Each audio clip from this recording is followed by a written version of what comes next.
Selamat pagi anak-anak. Pada kesempatan ini, Bapak akan melanjutkan di modul 1, listrik praktis dalam kehidupan sehari-hari. Nah, pada kesempatan ini, yang Bapak berikan adalah materinya adalah pembahasan evaluasi yang terdapat pada modul 01. Nah, di pembahasan evaluasi ini ada kurang lebih soalnya itu 15 soal yang dimana Pak sudah profesionalkan. Porsi untuk soalnya itu ada yang teori dan hitung-hitungan. Baik anak-anak, untuk mempersiapkan diri kalian untuk ulang harian minggu depan, jadi mohonkan kalian memperhatikan pembahasan di video kali ini, ya. Oke, pembahasan yang pertama kita mulai dari soal nomor 1. Nah, di soal nomor 1 ini, kalian disuguhkan dengan soal dalam bentuk teori, di mana teori ini mendasar sekali. Nah, tipe soal yang seperti ini, kalian harus bisa menguasai konsepnya. Karena dengan kalian menguasai konsepnya, maka kalian akan bisa mengetahui soal itu dari tipe soal seperti ini, dari 4 pernyataan, kalian nggak harus semuanya kalian kuasai. Yang harus kalian baca semua. Bahkan ada beberapa pernyataan cukup kalian udah tahu jawabannya yang mana. Nah, soal nomor 1 ini tentang teori tentang atom. Nah, kita langsung aja ke pertanyaannya. Pernyataan yang benar mengenai atom ditunjukkan oleh nomor berapa? Nah, kalian harus dasarnya seperti yang Pak sampaikan tadi. Konsep dasarnya harus kalian kuasai. Gimana teorinya tentang atom itu. Nah, yang pertama, kalau kalian bahas yang pertama di sini, atom merupakan bagian terkecil dari suatu benda. Benar enggak? Nah, ini pernyataannya ini benar. Nah, jadi yang ada angka 1 di tiap pilihan udah itu pasti benar. Nah, kalau seperti ini, kalian mengarahnya di option A sama B. Sementara C sama D ya diabaikan saja. Kecuali ada beberapa tipe soal yang kadang-kadang di soal itu pernyataannya ada benar tapi optionnya hanya optionnya ada 2. Nah, itu yang kalian perlu perhatikan. Nah, untuk tipe soal seperti ini coba kita cek apakah ada option yang ganda di sini, pilihan yang benarnya double atau cuma 1 aja. Oke, kalau tadi kalian pernyataan 1 ini benar, maka opsinya adalah A sama B. Yang kedua, pernyataan yang kedua, inti atom terdiri atas proton dan neutron. Proton dan neutron, itu benar. Jadi yang ada pernyataan nomor 2 benar. Tapi kalau kalian fokusnya tadi teorinya udah Bapak bilang tadi, kalau kalian udah pernyataan 1 udah benar, fokusnya kalian option A sama B. Di option A sama B yang sama itu pernyataan 2. Nggak perlu dites, kalau udah benar ini pernyataan 1 ini udah pasti benar. Pernyataan 2 ini udah pasti benar, nggak usah dites lagi. Cukup kalian pilih 3 atau 4. Itu aja. Nah, sekarang kalau kalian fokus ke pernyataan 3, proton bermuatan positif, elektron bermuatan negatif, sedangkan neutron tidak bermuatan. Nah, jadi pernyataan 3 ini benar. Nah, jadi opsinya adalah A. Jadi B, C, dan D udah pasti salah. Nah, jadi tipe soal pilihan ganda ini kalau kalian menjawabnya, apalagi tipe pernyataan seperti ini, kalian gampang sekali, nggak perlu semua pernyataan seharusnya kalian cari. Ya, kalau kalian pahami semuanya. Oke, jadi pilihannya yang benar adalah A. Lanjut ke soal nomor 2. Nah, di soal nomor 2 ini juga kalian disuguhkan dengan soal teori tentang muatan juga. Nah, sebuah benda dikatakan bermuatan positif apabila titik-titik. Nah, seperti modul yang sudah Bapak berikan ke kalian, di situ sudah jelas sekali. Benda dikatakan bermuatan positif apabila benda tersebut melepaskan elektronnya, ya, melepaskan elektronnya atau memberikan elektronnya ke benda yang lainnya, sehingga di atom tersebut elektronnya berkurang. Nah, dengan berkurangnya elektron, otomatis yang protonnya itu lebih banyak ketimbang elektronnya. Nah, jadi kalian dapat mengetahui dari opsi ini, kalian udah tahu jawaban yang benar adalah apa? Nah, yang benar adalah D. jumlah elektron dalam benda lebih kecil dibandingkan jumlah proton. Ya, ini sudah jelas. Ini teorinya mendasar sekali. Jadi jangan sampai kalian nggak bisa menjawabnya. Ya, jadi kalau benda itu bermuatan positif, artinya protonnya itu lebih banyak ketimbang elektronnya. Atau dengan kata lain, benda tersebut elektronnya berkurang, sementara protonnya bertambah. Ya, seperti itu konsepnya. Atau sebaliknya, benda itu bermuatan negatif jika elektronnya lebih banyak ketimbang protonnya. Dengan kata lain, dia mendapatkan elektron, dia menerima elektron. Ya, dia menerima atau mendapatkan elektron. Ya, dengan kata lain dia kelebihan elektron lah. Sehingga dia bermuatan negatif. Oke, kita lanjut ke soal nomor 3. Nah, di soal nomor 3, ini juga tentang teori, tentang penerapan statis. Nah, seperti ini. Perhatikan gambar penggaris plastik digosok dengan kain wol berikut. Setelah penggaris plastik digosok dengan kain wol, maka aliran elektron dan muatan yang terjadi pada penggaris plastik adalah titik-titik. Nah, ini soal UN tahun 2012 ya. Nah, di mana ketika ada pilihan dalam bentuk tabel seperti ini, kalian harus konsepnya udah tahu seharusnya ya. Konsep dasarnya ini adalah penggaris plastik dengan kain wol. Nah, di modul dapat berikan contoh penerapan dalam kehidupan sehari-hari di statis. Di situ ada penggaris plastik dengan kain wol, kaca dengan kain sutra, dan juga beberapa contoh yang lainnya. Nah, jadi kalau kalian mempelajari modul yang Bapak, otomatis kalian bisa dah ini menjawabnya. Nah, trik menjawabnya gampang. Seperti yang Pak sampaikan tadi, kuasai konsepnya. Setelah itu kalian akan tahu mana pilihan yang salah. Nah, penggaris plastik dengan kain wol yang melepaskan elektron adalah kain wolnya. Jadi kalian bisa pilih di sini. Ya, dari kain wol ke penggaris plastik. Dari kain wol ke penggaris plastik. Berarti opsinya hanya fokus kalian C ke D. A dan B abaikan saja. Nah, sekarang penggaris plastik jadinya bermuatan apa? Karena elektron dari kain wol itu pindah ke penggaris plastik, dan penggaris plastik otomatis dia akan menerima elektron dari kain wol, sehingga elektron di penggaris plastik itu akan bertambah. Nah, jadi elektronnya lebih banyak ketimbang protonnya. Jadi pastinya dia akan bermuatan negatif. Jadi opsinya adalah D. Udah jelas ya? Jadi ini teori mendasar. Apa yang Pak sampaikan ringkasan-ringkasan di modul 1 itu, kalau kalian benar-benar memahami soal yang seperti ini, kalian pasti bisa menjawabnya. Oke, kita lanjut ke soal nomor 4. Nah, di soal nomor 4 juga sama konsep statis penerapan dalam kehidupan sehari-harinya. Ya, bersama seperti di soal nomor 3. Hanya saja konteksnya yang membedakan. Ya, bahan yang digunakan berbeda.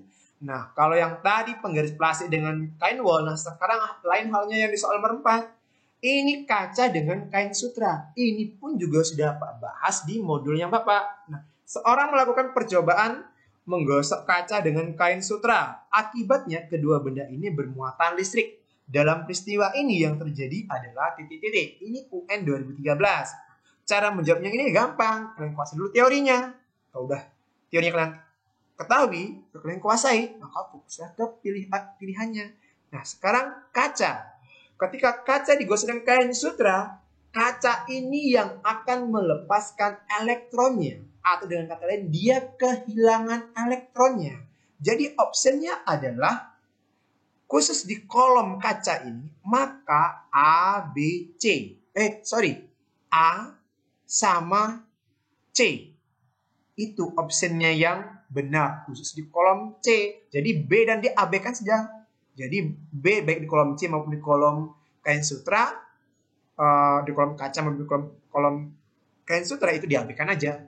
Jadi kalian fokusnya di option A, baris option A sama baris option C. Nah, sekarang kita pindahnya ke kain sutra. Nah, kain sutra, karena kaca itu melepaskan elektronnya, atau dengan kata lain dia kehilangan elektronnya, otomatis sutra ini pasti dia menerima elektron. Jadi dengan kata lain dia menerima elektron, otomatis elektronnya yang lebih dia kelebihan elektron. Sehingga muatannya negatif. Jadi optionnya yang benar adalah C. Oke anak-anak? Jadi seperti itu. Nah, kita lanjut ke soal nomor 5. Soal nomor 5 ini teorinya sama persis dengan soal nomor 3.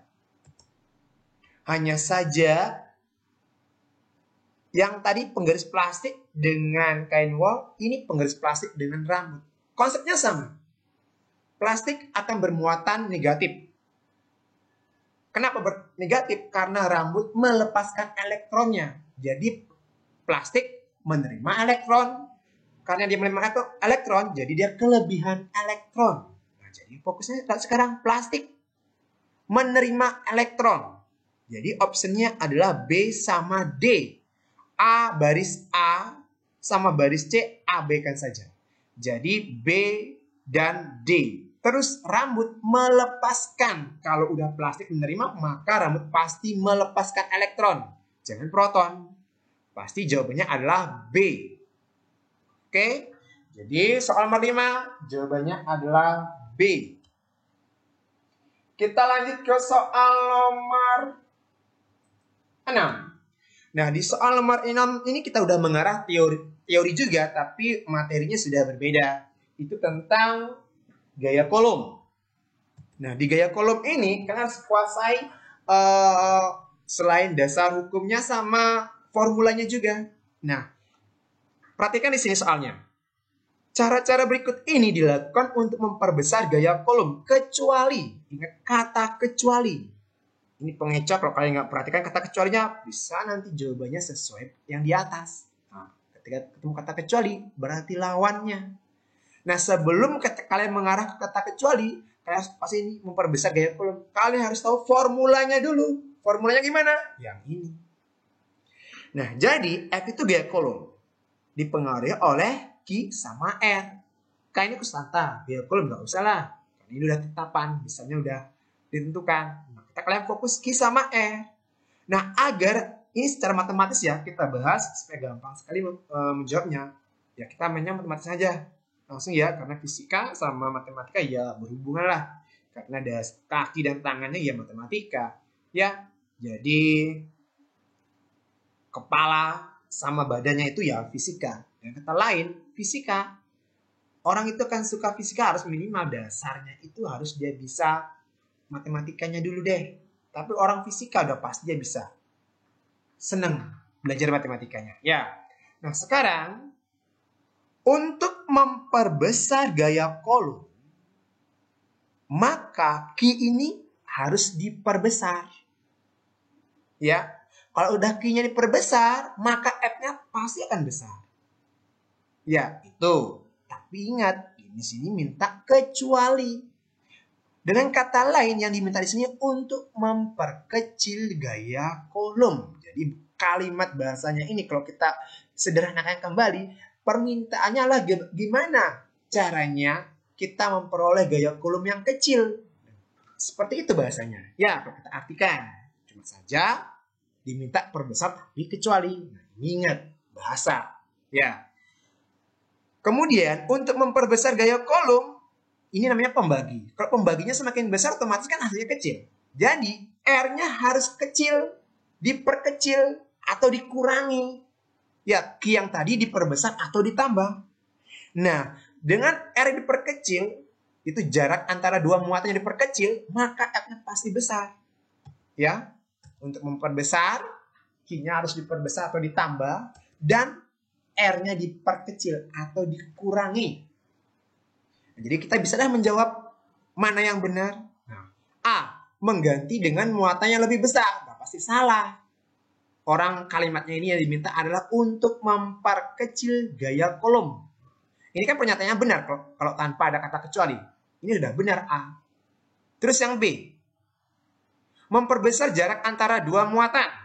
Nah, seperti yang diminta tadi, ini pertanyaannya kalau disimpulkan, untuk memperkecil gaya Coulomb, pasti kita memperbesar jarak antara dua muatan. Jadi dengan pembaginya besar, hasilnya pasti akan semakin kecil. Jadi jawaban soal nomor 6 nggak perlu lagi dibahas, ini pilihan opsinya C sama D udah pasti benar, pasti dia. Benar versi kalau tanpa kecuali ya.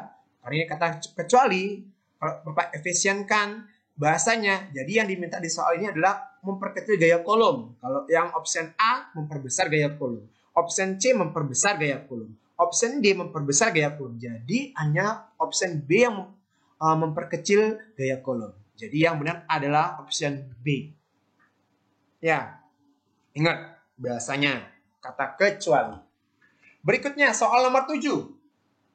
Nah, di soal nomor 7 ini berupa berikan soal hitung-hitungan tentang gaya kolom. Di mana gaya kolom ini adalah perbandingan dua buah gaya kolom. Ini juga udah Pak berikan di video sebelumnya. Gimana tekniknya, cara menjawabnya gimana udah Pak berikan. Tinggal kalian tergantung kalian memahami video yang Pak share sebelumnya atau belum ya. Silahkan kalian. Ya, kalian menentukan kondisinya kalian gimana. Nah, soal nomor 7. Ini soal UN tahun 2017. Dua buah benda bermuatan listrik Ki-A dan Ki-B mula-mula terpisah sejauh R dan memiliki gaya tolak-menolak F. Jika jarak kedua benda dijadikan 3 kali semula dan muatan masing-masing benda menjadi 2 kali semula, maka gaya tolak-menolaknya menjadi berapa? Nah, cara menjawabnya ini seperti yang video sebelumnya Bapak udah berikan kalian. Langkah-langkahnya, pertama kalian harus mengetahui atau diketahui diketahui dari soal itu apa yang diketahui. Kalian transformasikan dalam bentuk tabel seperti ini. Nah, ini sudah. Tujuannya apa? Untuk mempermudah aja.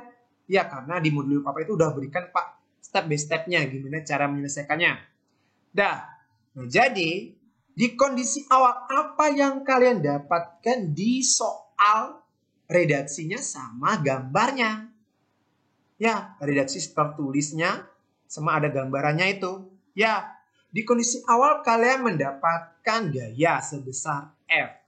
Dan jarak antara kedua muatan Ki-A sama Ki-B-nya itu sejauh R. Kemudian Ki-A sama Ki-B nggak dicantum ya? Cantumkan aja Ki-A Ki-B-nya. Masalah nominal atau angkanya berapa ya? Karena di sini nggak dicantumkan ya, biarin aja. Nah, sekarang berikutnya baru kalian fokus ke kondisi akhir. Apa yang terdapat di kondisi akhir di situ? Nah, ternyata di kondisi akhir didapatkan jaraknya menjadi 3 kali semula. Otomatis kan diperbesar dia. Diperbesar 3 kali semulanya. Jadi 3R. Kalau semulanya R, maka kalau 3 kali semula maka 3R. Itu artinya dikali. Terus muatannya gimana? Nah, masing-masing benda muatan Ki-A sama Ki-B menjadi 2 kali semula. Maka kondisi akhir Ki-A-nya jadinya 2 kali kondisi awal. Berarti 2 Ki-A. B-nya juga gitu. 2 kali Ki-B. Nah, seperti ini. Nah, otomatis yang diminta adalah di soal itulah gaya tolak menolaknya menjadi berapa. Jadi F akhirnya berapa jadinya. Kalau kalian udah mengetahui di sini apa yang mengalami perubahan. Karena di teori sebelumnya sudah memberikan perbandingan dua buah gaya kolom itu dapat berikan 3 versi rumus. Ya, ada 3 versi rumusnya yang dapat berikan.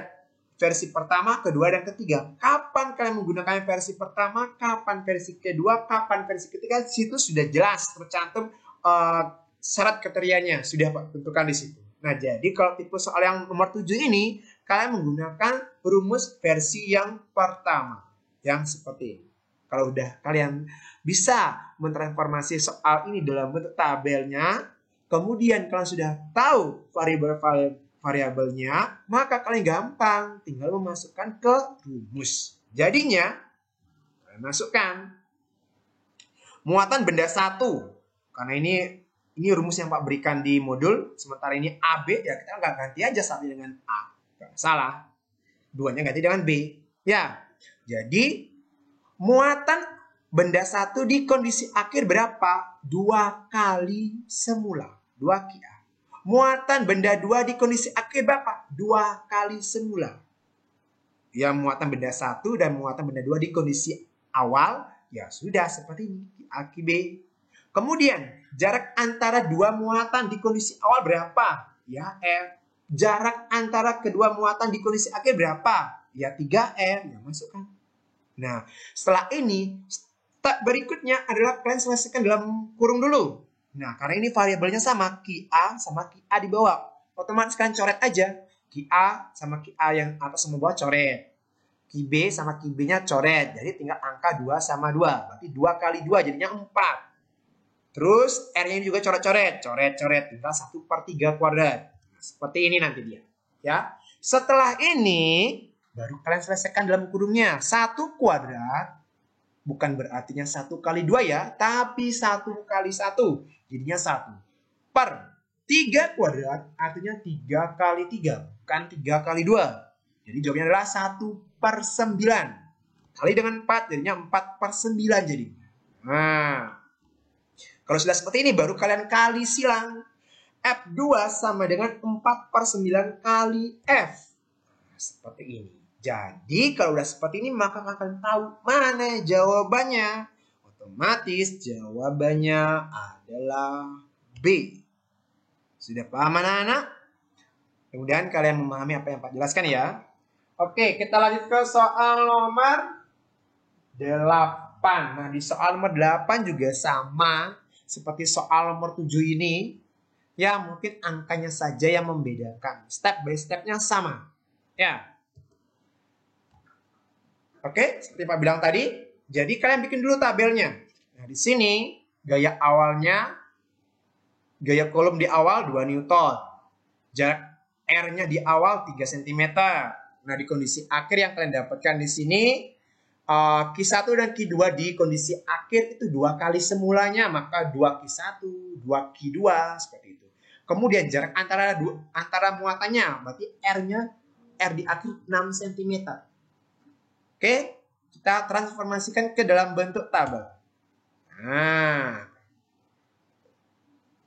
seperti ini. Kalau udah tahu seperti ini tabelnya pengisiannya, kalian udah tahu apa yang mengalami perubahan. Di sini Q sama R. Otomatis kalian menggunakan versi rumus pertamanya. Di perbandingan dua buah gaya kolomnya ya. Jadi kalian menggunakan rumus yang sama seperti soal nomor 7 tadi. Nah, setelah itu kalian masukkan atau input nilainya ke rumus. Didapatlah seperti ini.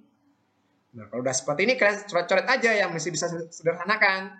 Q1 sama Q1 coret, Q2 sama Q2 coret. Ya, tinggal 2 kali 2. Nah, 2 kali 2 itu 4. Nah, ini 3 sama 6. Sama-sama bagi 3. Jadinya 1/2. 1/2. Ya, ingat. Seperti itu dia. Nah, setelah itu kalian selesaikan dalam kurung. Jadinya F2/2 sama dengan 4/4. Dari mana dapat 4/4? Ya dari sini 1 kuadrat ya 1. 2 kuadrat ya 4. Jadinya 4 kali 1 4/4. Nah, dari sini kan bisa udah tahu 4 bagi 4 ya 1. 1 kali 2 ya 2. Ingat kali silang ya. 2 jadi ke sini. Atau seperti ini. Kali silang dulu baru kalian bagi boleh. 4/4 kali 2. Jadinya 4 bagi 4, 1 kali 2, 2 Newton. Jadi, opsi yang benar adalah A. Oke, Nana? Itu pembahasannya. Kita lanjut ke soal nomor 9. Di soal nomor 9, ini tentang teori juga. Tentang atom. Menentukan apakah dia bermuatan proton, apakah bermuatan elektron, apakah dia bermuatan negatif atau positif. Perhatikan soalnya. Nah, di sini seperti yang Pak udah berikan pembahasan di video sebelumnya, untuk menyelesaikan soal seperti ini kalian harus tahu inti atom itu apa, kulit atom itu apa. Ya. Nah, di inti atom itu ada proton sama neutron. Berapa banyak protonnya, segitu juga neutronnya. Ya. Di inti terus sama. Dah, jadi perhatikan di inti atom, plusnya ada 4, otomatis neutronnya juga ada 4. Berikutnya, kulit atomnya, itu adalah elektron yang mengelilingi inti atom. Nah, negatifnya ada 3 di situ. Nah, sekarang abaikan dulu positif sama negatifnya, tapi perhatikan angka. Angkanya berapa jumlahnya? Ya, kalau proton ada berapa? 4 di situ. Kemudian elektronnya ada 3. Mana yang lebih banyak? 4 apa 3-nya? Ya 4. Apa itu? Proton. Maka fokusnya kalian adalah jawaban di sini. Opsi yang benar pasti yang positif. Jadi C sama D. Abaikanlah A sama B. Karena itu negatif, udah pasti salah jawabannya nanti. Siapapun yang menjawab A sama B udah pasti salah. Kalian fokusnya C sama D. Nah, sekarang baru kalian tentukan berapa plusnya. Nah, karena protonnya lebih banyak ketimbang elektron, berapa lebihnya protonnya? Lebihnya cuma 1. Jadi, opsi yang benar adalah apa? Opsi yang benar adalah C. Jadi, tipe soal seperti ini gampang sekali. Ya. Kita lanjut ke soal nomor 10. Di soal nomor 10, ini penerapan. Ini sudah ada di video sebelumnya. Dapat berikan di situ penerapan dalam kehidupan sehari-hari. Ada kurang lebih 8 contoh penerapan dalam kehidupan sehari-hari tentang statis. Apa itu soalnya? Ini. Peralatan yang bekerja menggunakan prinsip induksi listrik. Pastinya jawabannya adalah A. Penangkal petir. Ya, termoskop, bel listrik, dan terapi itu tidak menggunakan konsep induksi listrik ya. Ya, itu kita akan bahas nanti di materi berikutnya. Pasti akan nanti berhubungan dengan termoskop, bel listrik, sama trafo. Ya, jadi jawabannya adalah penangkal petir. Soal berikutnya. Di soal nomor 11 ini juga teori tentang muatan. Nah, terdapat bola konduktor P bermuatan negatif. Ingat, dan 4 bola konduktor Q RST yang tidak diketahui muatannya. Jika didekatkan, bola P menarik Q dan menolak S, sedangkan bola Q menolak R dan bola S menolak T. Jika bola P didekatkan dengan bola R dan T, maka gaya yang akan dilalui berturut-turut adalah apa? Ini UN 2016. Nah, untuk menjawab soal seperti ini kalian harus tahu dan ingat apa yang Pak jelaskan. Bahwasannya muatan yang sejenis itu tolak menolak. Sementara yang tidak sejenis pasti tarik menarik. Nah, sekarang yang sudah ditentukan muatnya adalah benda konduktor P. Dengan kata lain bola konduktor P. Apa muatannya? Negatif. Nah, ketika bola P ini didekatkan dengan Q, dia menarik atau tarik menarik. Berarti tidak sejenis kan? Maka pastinya dia positif dan menolak S. P menolak S. Jadi S-nya apa? Nah, pasti dengan teori dia negatif. Terus Q menolak R. Pasti jawabannya adalah karena dia menolak berarti sejenis kan?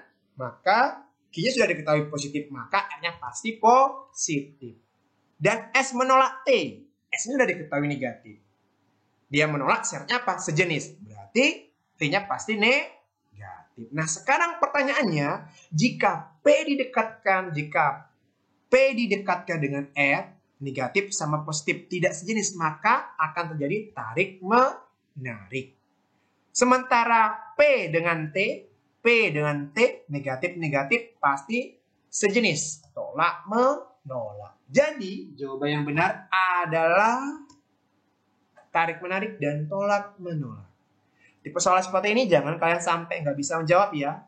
Intinya kalian langsung cantumkan aja. Kalau ini tipenya langsung print out soalnya, kalian langsung aja cantumkan tanda positif negatif positifnya. Tapi kalau secara daring seperti ini, ya kalian ya harus mau nggak mau kalian harus langsung buat P-nya apa, Q-nya apa, R, S dan seterusnya ya. Soal berikutnya, soal nomor 12. Nah, soal nomor 12 juga sama, ini tentang induksi listrik. Nah, perhatikan gambar berikut. Batang AB yang netral didekati oleh batang lain yang bermuatan positif. Nah, Bapak perbaiki di modulnya Bapak di situ bermuatan negatif. Nah, mohon maaf, Bapak kesalahan ketik. Ya, jadi maksudnya Bapak adalah positif. Langsung ganti di sini ya. Nah, muatan ujung A dan B pada batang AB berturut-turut adalah apa? Nah, ini sudah Bapak bahas juga di video sebelumnya. Jadi ketika benda netral itu didekatkan oleh benda yang bermuatan, dia akan menyesuaikan dengan benda yang didekatkan.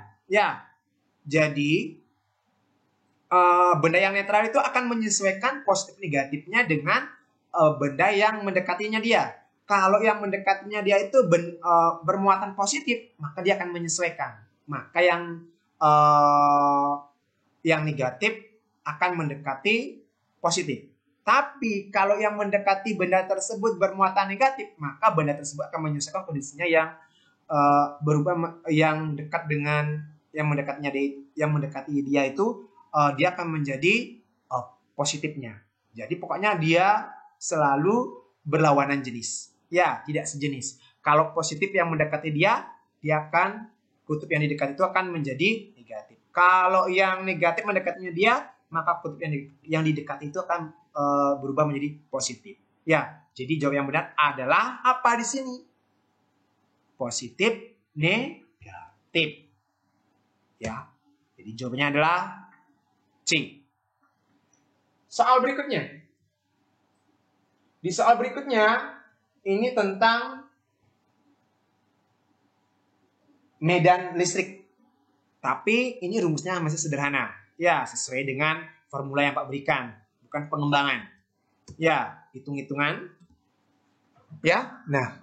Gaya Coulomb yang dialami oleh muatan A dan B sebesar 7 kali 10 pangkat minus 4 Newton. Jika besar muatan B adalah 2 kali 10 pangkat minus 6 Coulomb, maka besar kuat medan listrik yang dirasakan oleh muatan B adalah berapa?